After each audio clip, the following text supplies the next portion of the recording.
जब जब जो भी कोई आस्था जताते हुए उनके पास वापस गया है,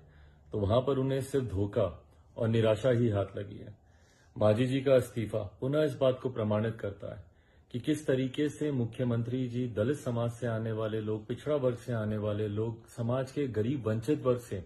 आने वाले लोगों को सिर्फ अपमानित करने का ही काम करते हैं। जहां एक तरफ मुख्यमंत्री जी विपक्षी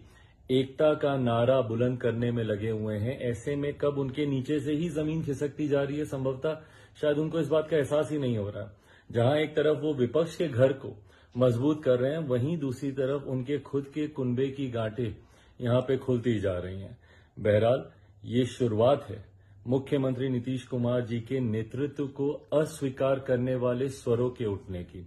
आने वाले दिनों में संभवतः कई ऐसे और दल होंगे जब जो व्यक्ति अपने खुद के घर को नहीं संभाल पा रहे हैं, ये तो उन्हीं के ही